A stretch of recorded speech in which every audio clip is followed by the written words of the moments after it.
This is an Explain Everything screencast about the app Nearpod, reviewed by Michelle Hanna for EDT 500. Before I begin my review, I would like to tell you a little bit about Nearpod. Nearpod is an app that allows you to create or download interactive multimedia presentations. You can then share your lessons and control student activity in real time. Then your students are able to interact and submit responses through any mobile device. It doesn't have to be an iPad or an iPod. It could be through a PC or a Mac, an Android device. And it also then allows you to monitor and measure students on an individual or group basis. Nearpod is a free app. You simply get the app and create a login, username, and password, and then you have access to all of their material.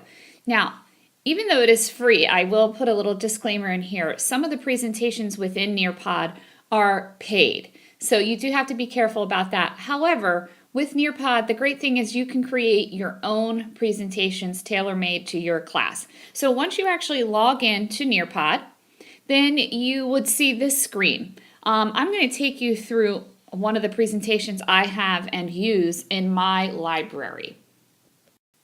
Once you have chosen the presentation you would like to share with your students, a PIN code pops up on your screen, and when we use this in my classroom, I actually project it on the screen so students can see the PIN code. They enter the PIN code and then they're in the presentation, and depending on how it's being shared, it's either being teacher controlled or student controlled, but I thought it was important that you see how easy this is. So they simply enter in their PIN code.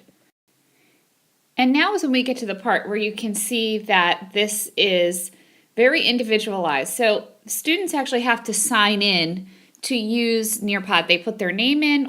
I don't require that they use a student ID, but they do have to write their name in. For example, they would write Michelle Hanna if I were doing this. And then their name is attached to everything that they do within the presentation. So you can see already that's a bit of motivation for students to be on task and paying attention, because they know the teacher will know it's them who's providing a certain response or not providing a certain response. Now it's time to actually review this app.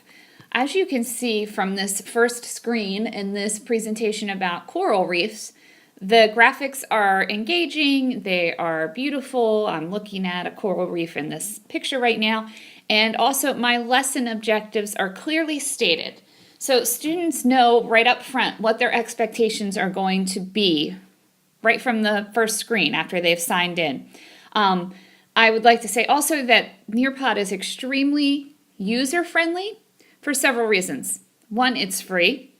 Two, I can go in and I can choose from presentations that have already been made. Yes, some are paid, but also some are free, as is this one. Or I can go in if I'm feeling a little more advanced and create my own presentations. And that is something I have done. It is not difficult to do. I could import even a PowerPoint presentation I already have into Nearpod.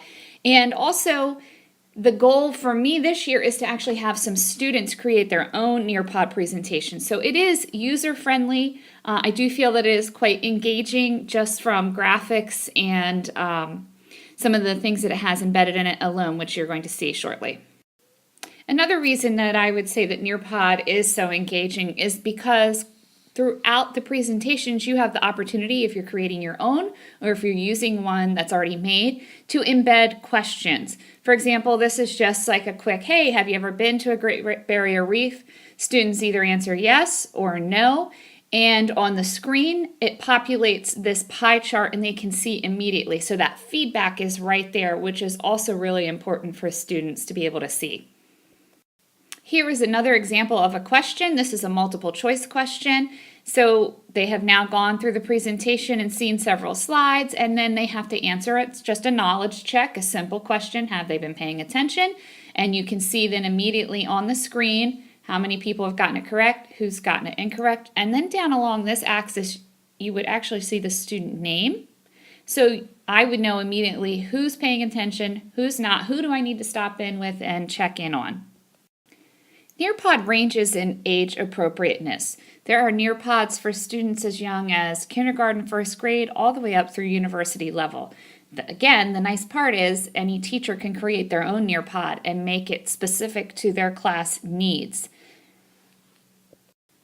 On this screen, I tried to capture that there is video embedded in Nearpod presentations. This is one of the most exciting things. The kids love to come up on a screen and realize it's a video. I think Nearpod does a really nice job of delivering its desired content because there are so many ways you can deliver it even within one presentation. I showed you the question and answer. I showed you a poll.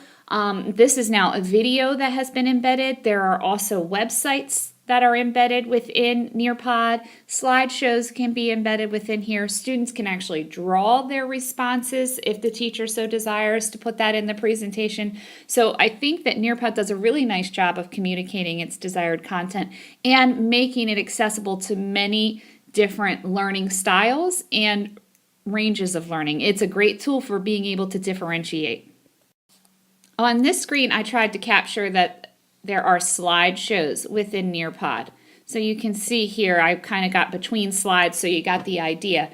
The other thing I want to point out up on this screen is the fact that because there are slideshows and videos and all these different things within a Nearpod presentation, it does remain developmentally appropriate.